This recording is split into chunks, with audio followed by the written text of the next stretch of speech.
You will hear a number of different recordings, and you will have to answer questions on what you hear.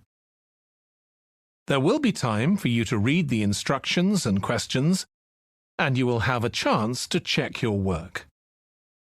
All the recordings will be played once only. The test is in 4 sections.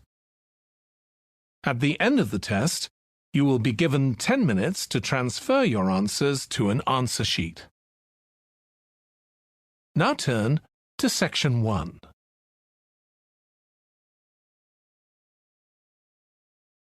Section 1. You will hear a telephone conversation between a woman who wants to attend a cookery class and an official at a tourist information centre. First, you have some time to look at questions 1 to 6.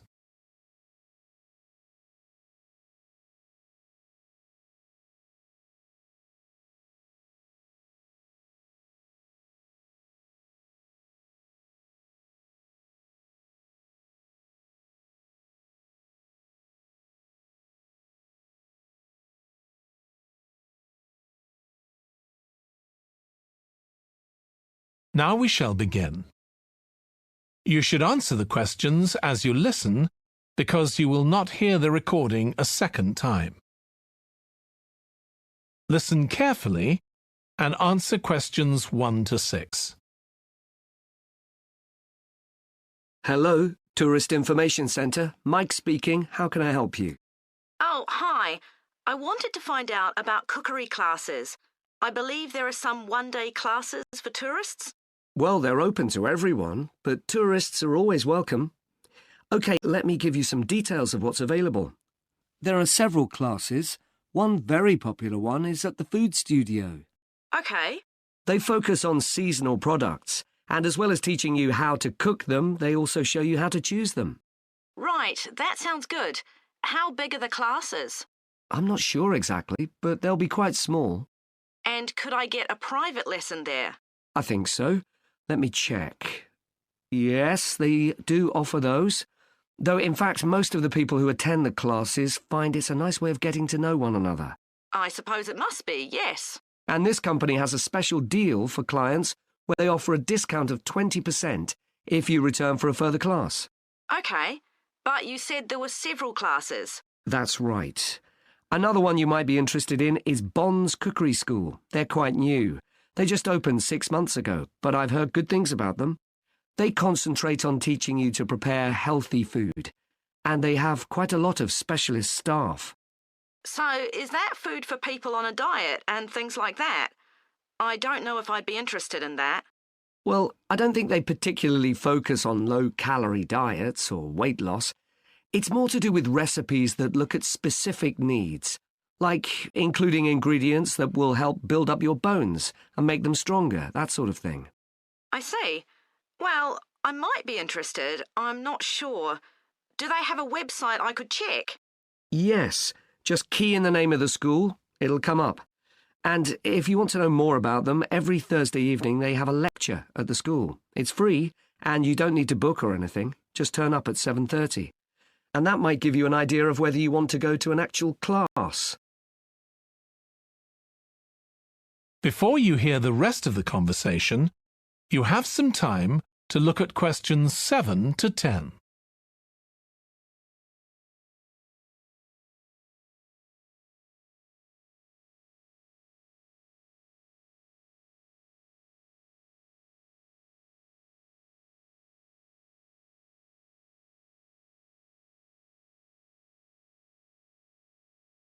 Now listen and answer questions 7 to 10.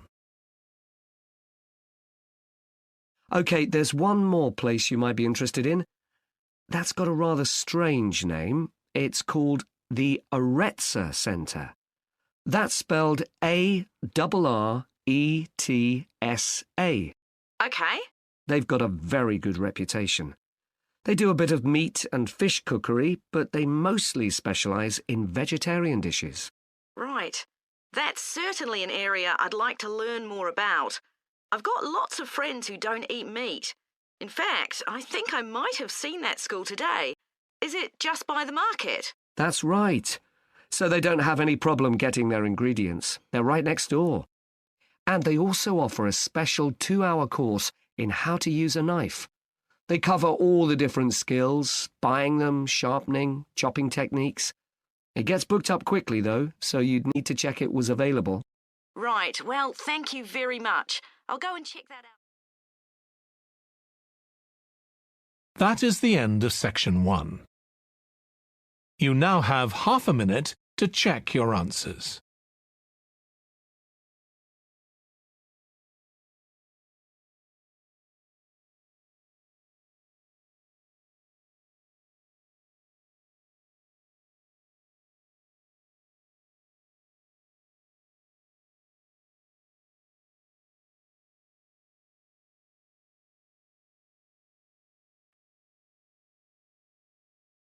Section 2.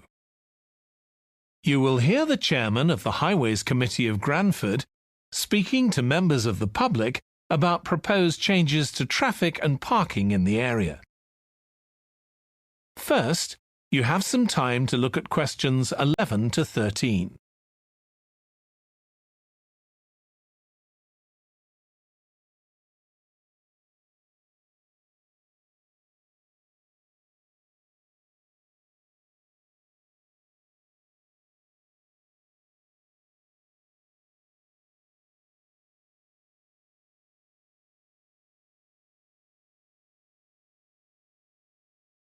Now listen carefully and answer questions 11 to 13. Good evening, everyone. My name's Phil Sutton, and I'm chairman of the Highways Committee. We've called this meeting to inform members of the public about the new regulations for traffic and parking we're proposing for Granford. I'll start by summarising these changes before we open the meeting to questions. So, why do we need to make these changes to traffic systems in Granford? Well, we're very aware that traffic is becoming an increasing problem. It's been especially noticeable with the increase in heavy traffic while they've been building the new hospital. But it's the overall rise in the volume of traffic of all kinds that's concerning us. To date, there's not been any increase in traffic accidents, but that's not something we want to see happen, obviously. We recently carried out a survey of local residents, and their responses were interesting. People were very concerned about the lack of visibility on some roads due to cars parked along the sides of the roads. We'd expected complaints about the congestion near the school when parents are dropping off their children or picking them up. But this wasn't top of the list, and nor were noise and fumes from trucks and lorries, though they were mentioned by some people. We think these new traffic regulations would make a lot of difference, but we still have a long way to go. We've managed to keep our proposals within budget, just, so they can be covered by the council. But of course it's no good introducing new regulations if we don't have a way of making sure that everyone obeys them. And that's an area we're still working on with the help of representatives from the police force. Before you hear the rest of the talk, you have some time to look at questions 14 to 20.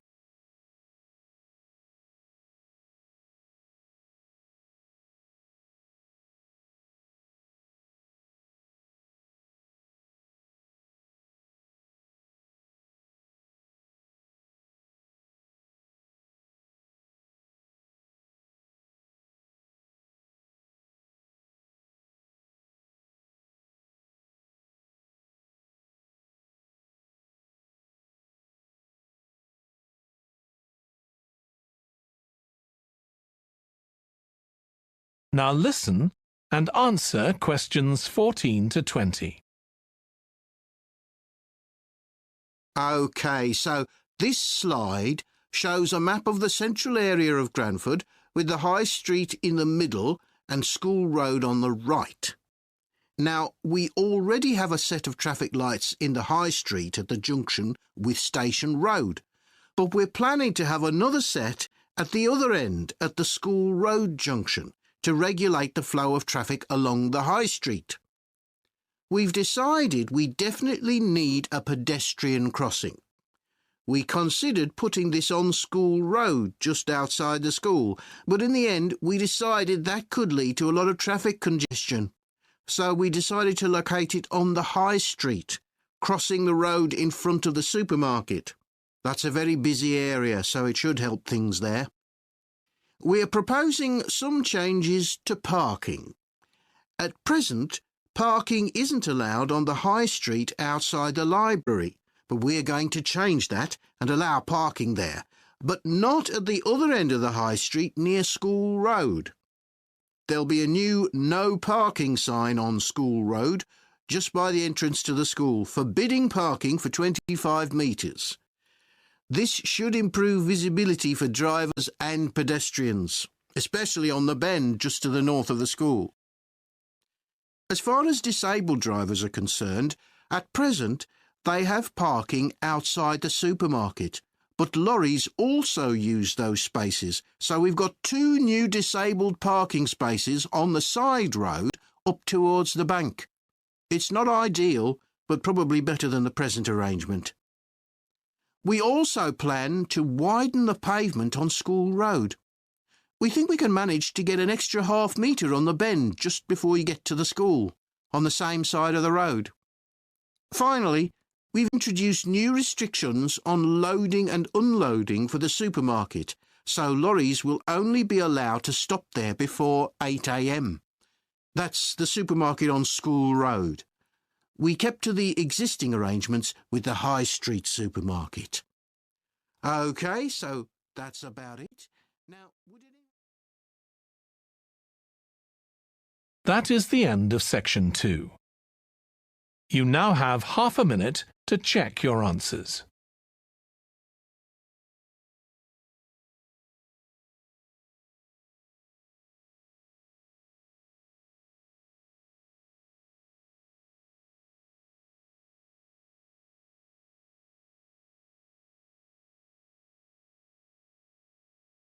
Now turn to section 3.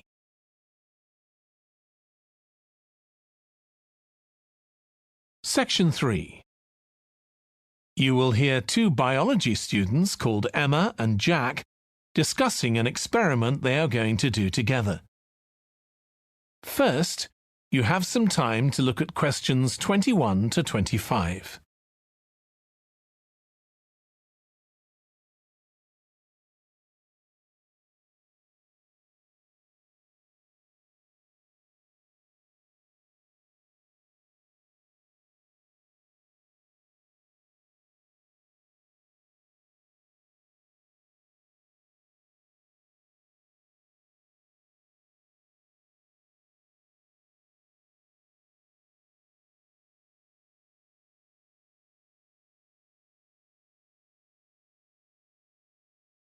Now listen carefully and answer questions 21 to 25. We've got to choose a topic for our experiment, haven't we, Jack? Were you thinking of something to do with seeds? That's right. I thought we could look at seed germination, how a seed begins to grow. OK. Any particular reason? I know you're hoping to work in plant science eventually. Yeah, but practically everything we do is going to feed into that. No, there's an optional module on seed structure and function in the 3rd year that I might do. So I thought it might be useful for that. If I choose that option, I don't have to do a dissertation module. Good idea. Well, I thought for this experiment, we could look at the relationship between seed size and the way the seeds are planted. So we could plant different sized seeds in different ways and see which grow best. OK. We'd need to allow time for the seeds to come up. That should be fine if we start now. A lot of the other possible experiments need quite a bit longer. So that'd make it a good one to choose. And I don't suppose it'd need much equipment. We're not doing chemical analysis or anything. Though that's not really an issue. We've got plenty of equipment in the laboratory. Yeah, we need to have a word with the tutor if we're going to go ahead with it, though. I'm sure our aim's okay. It's not very ambitious, but the assignment's only 10% of our final mark, isn't it? But we need to be sure we're the only ones doing it. Yeah, it's only 5% actually, but it'd be a bit boring if everyone was doing it. Did you read that book on seed germination on our reading list? The one by Graves? I looked through it for my last experiment, though it wasn't all that relevant there. It would be for this experiment, though. I found it quite hard to follow. Lots about the theory, which I hadn't expected. Yes, I'd been hoping for something more practical. It does include references to the recent findings on genetically modified seeds, though. Yes, that was interesting. I read an article about seed germination by Lee Hall. About seeds that lie in the ground for ages and only germinate after a fire. That's the one. I knew a bit about it already, but not about this research. His analysis of figures comparing the times of the fires and the proportion of seeds that germinated was done in a lot of detail. Very impressive. Was that the article with the illustrations of early stages of plant development? They were very clear. I think those diagrams were in another article. Before you hear the rest of the discussion, you have some time to look at questions 26 to 30.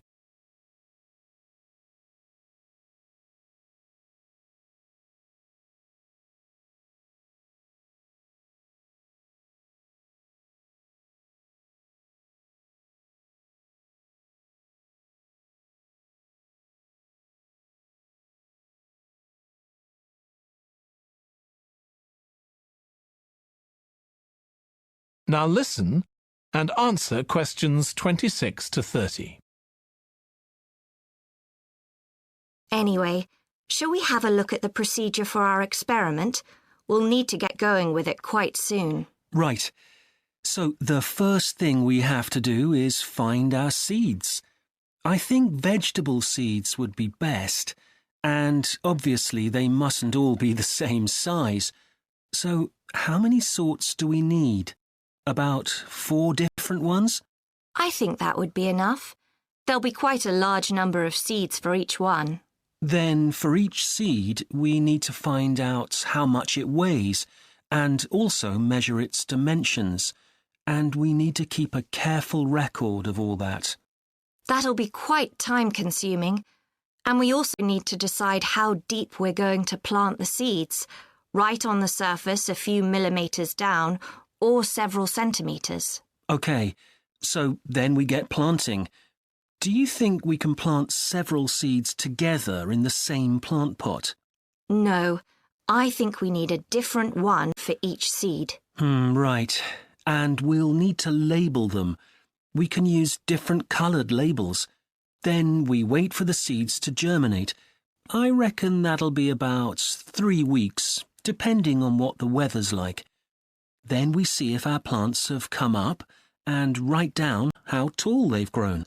Then all we have to do is look at our numbers and see if there's any relation between them. That's right. So then we get... That is the end of section 3. You now have half a minute to check your answers.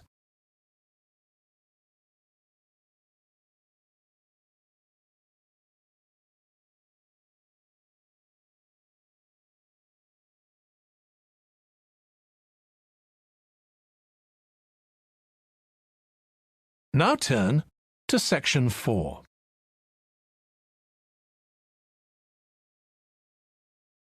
Section 4. You will hear part of a lecture on an environmental studies course about recent research on how animals are adapting to urban environments. First, you have some time to look at questions 31 to 40.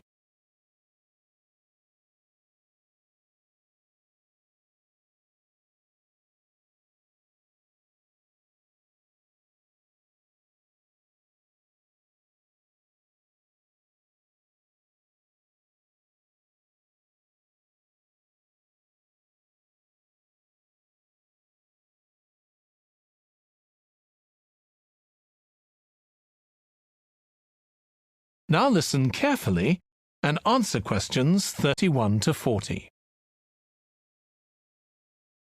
Hi. Today we're going to be looking at animals in urban environments, and I'm going to be telling you about some research on how they're affected by these environments. Now, in evolutionary terms, urban environments represent huge upheavals, the sorts of massive changes that usually happen over millions of years. And we used to think that only a few species could adapt to this new environment. One species which is well known as being highly adaptable is the crow, and there have been various studies about how they manage to learn new skills.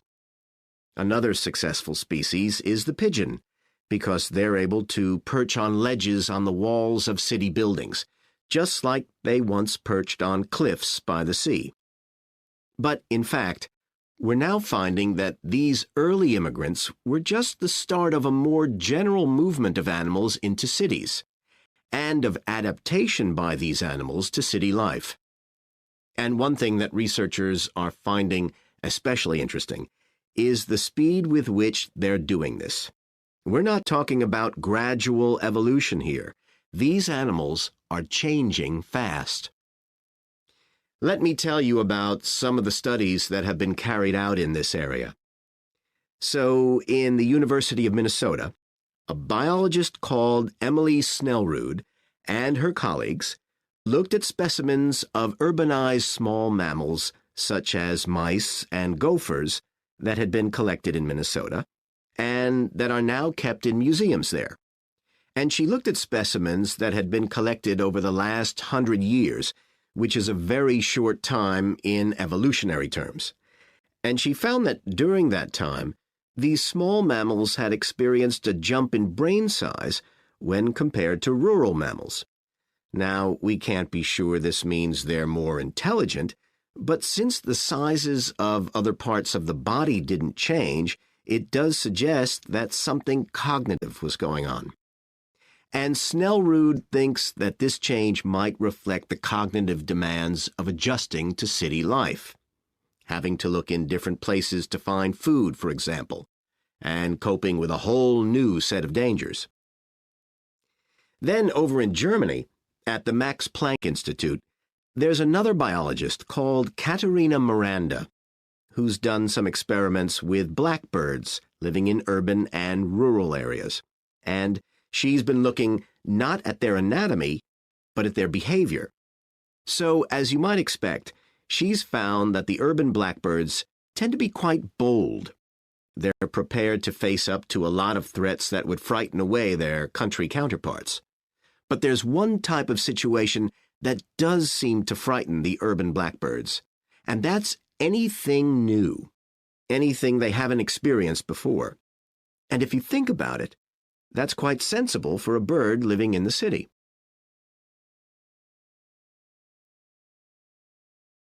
Jonathan Atwell, in Indiana University, is looking at how a range of animals respond to urban environments. He's found that when they're under stress, their endocrine systems react by reducing the amount of hormones such as corticosterone into their blood. It's a sensible-seeming adaptation. A rat that gets scared every time a subway train rolls past won't be very successful. There's just one more study I'd like to mention, which is by Sarah Parton and her team. And they've been looking at how squirrels communicate in an urban environment, and they've found that a routine part of their communication is carried out by waving their tails. You do also see this in the country, but it's much more prevalent in cities, possibly because it's effective in a noisy environment. So, what are the long-term implications of this? One possibility is that we may see completely new species developing in cities. But on the other hand, it's possible that not all of these adaptations will be permanent. Once the animals got accustomed to its new environment, it may no longer need the features it's developed. So now we've had a look at adaptation. That is the end of section 4. You now have half a minute to check your answers.